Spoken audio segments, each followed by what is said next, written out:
Don't you love it when arrogant egomaniacs are hoisted on their own petards? FBI Director James Comey and Deputy Director Andrew McCabe now know the pain of those petards. The Department of Justice is investigating Andrew McCabe now after an Obama-appointed IG made a criminal referral. And pompous Cardinal Comey is now being investigated for leaking classified information. And Comey's memos were released this week, and they were supposed to lay out the real reason for his firing. That Donald Trump was colluding with the Russians, and Donald Trump was looking to obstruct justice. Well, unfortunately for the Democrats and the mainstream media, they prove just the opposite. And they go against virtually everything that Comey has said about Trump. Now, because he didn't trust the president, Comey made notes of his presidential meetings. The memos were written contemporaneous with the meetings, one within 5 minutes of the meeting. Contemporaneous notes carry great weight because they're made almost immediately after the event when the memory is fresh. But unfortunately for Jim Comey, they do not support his narrative. In fact, they prove the opposite. They prove, one, that the president encouraged the FBI director to investigate the issue of collusion between anyone on the Trump campaign and Russia. Number two, the president encouraged the FBI director to investigate the Steele dossier. And number three, the president wanted to make sure that his administration was free of leaks. And here's the rub. The meeting with the president by Comey was a setup to allow CNN to go forward with a negative story about the president and to create the illusion of Russia collusion. Comey himself admits the president. CNN wants to go forward with a story because some leaker gave them the dossier. But there needs to be a news hook. So the meeting for the discussion about the dossier would be the hook. And 4 days later, CNN had the story that Comey told the president about that salacious dossier. And Comey himself was the one who created the hook. But, folks, it gets even better.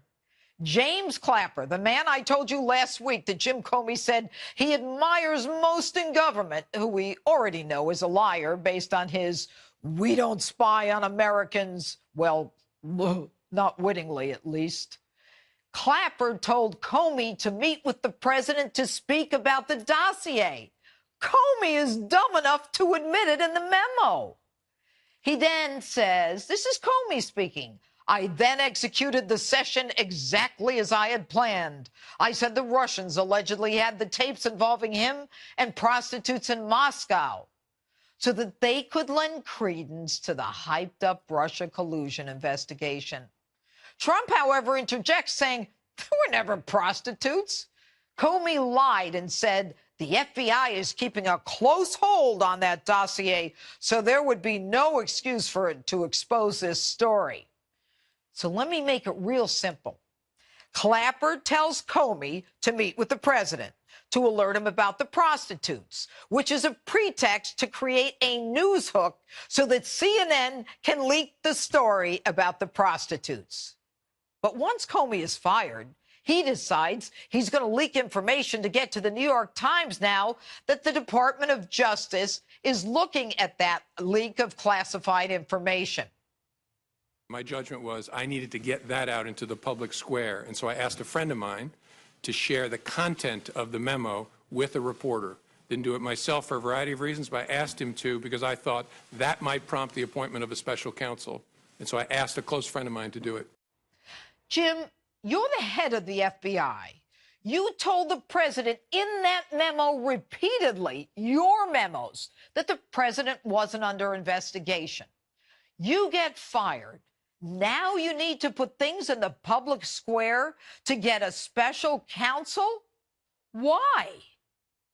Your memo, the first one, was actually sent to the FBI, to McCabe and company.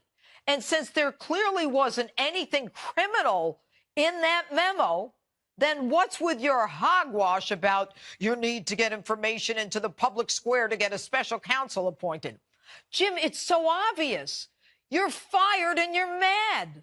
You're a liar and you're a leaker. You're pompous, you're egotistical, you're condescending, and you violate the very laws that you're sworn to uphold because you want to make news, because you want to write a book, because you want to be a hero, and because you don't think the rules apply to you, and because you, like your friend McCabe, according to the Inspector General, do it for personal gain.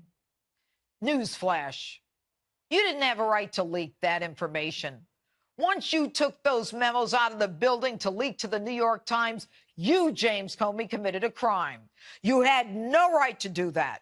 They were not personal notes. They were not memos to yourself. They were memos to other FBI agents. And if Donald Trump needed investigating, Jim, answer me this. Why didn't you investigate him when you were the highest-ranking law enforcement official in the nation? Why? Because there was no investigation that was needed, and it was secondary in any event. It was phony. You needed to make yourself the protagonist. And now we know that but for those memos and your illegal leak to the New York Times, Robert Mueller wouldn't be doing what he's doing, and that is tearing at the fabric of this country. And ain't it bittersweet irony, Jim, that both you and McCabe are being looked at for the same thing that Hillary was looked at? You're in the same boat as she. But you let her loose because you said she didn't intend to have classified information on her server. But, Jim, you hoisted yourself on your own petard when you made it clear that you intended to release those classified memos so that you could get even with the president. You established the intent that you say was missing in Hillary's case. Jim, the FBI's not proud of you. You're a former FBI director out there discussing matters presently under investigation as a special counsel is doing that very thing. Where do you come off publishing a book about issues under investigation, even admitting that what you leaked was secret and therefore classified? But you protest. I don't do sneaky things. I don't leak. I don't make weasel moves. Jim, are you schizo? On the one hand, you lie to the president that you don't leak, and the whole point of the memo was to leak it. And now on your book tour, you say, it's true. I am a leaker. And Jim, you're a political operative too. You wanted Hillary Clinton to be president. You even changed the definition of the law to let her get away with it. And you played along with Loretta Lynch so that she could get away with it. Do you think we'd be a lot better off with Hillary Clinton as president than Donald Trump?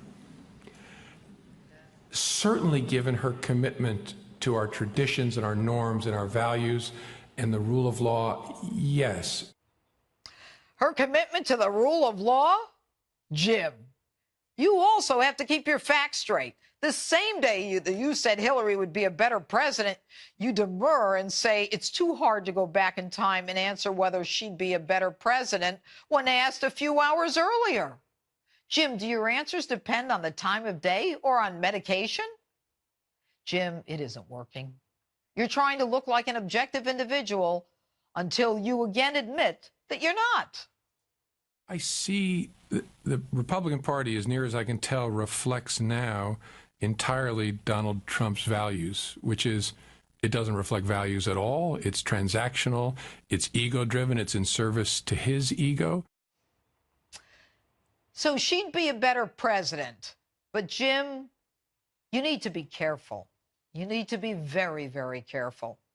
You knew from the get-go that you were going to cut Hillary loose, and you knew from your time in the Obama administration that you would go after Donald Trump. You've deceived the American people. And as a result, you, the director of the FBI, are under investigation for leaking classified information. You could be looked at for theft of government property, obstruction of justice yourself, and a clear abuse of power. And if I were a betting woman, I'd bet that your friend Clapper is another one soon to be under investigation. And the bittersweet irony for all Americans is that we will be able to watch you fight each other. Andrew McCabe, who says you told him repeatedly that it was okay to leak to the Wall Street Journal, and Loretta Lynch, whom you accused of pressuring you not to call Hillary's case an investigation. So now, folks, the whole idea of Russian collusion with the Donald Trump campaign fades into obscurity. We now know And we now see the deep state doing what it does best. State actors protecting each other and like-minded members of the system. But if there's any justice and the Department of Justice is independently run, you'll all be made accountable. And finally, Jim, you've done more damage to the FBI as an institution than J. Edgar Hoover, because your mission was to change the course of American presidential history. The only difference between you and J. Edgar is that he wore dresses. And even if you wanted to, you probably couldn't get one to fit you at 6 feet, 8 inches. And that's my open. Tell me what you think on my Facebook, Twitter, and Instagram, hashtag Judge Jeanine.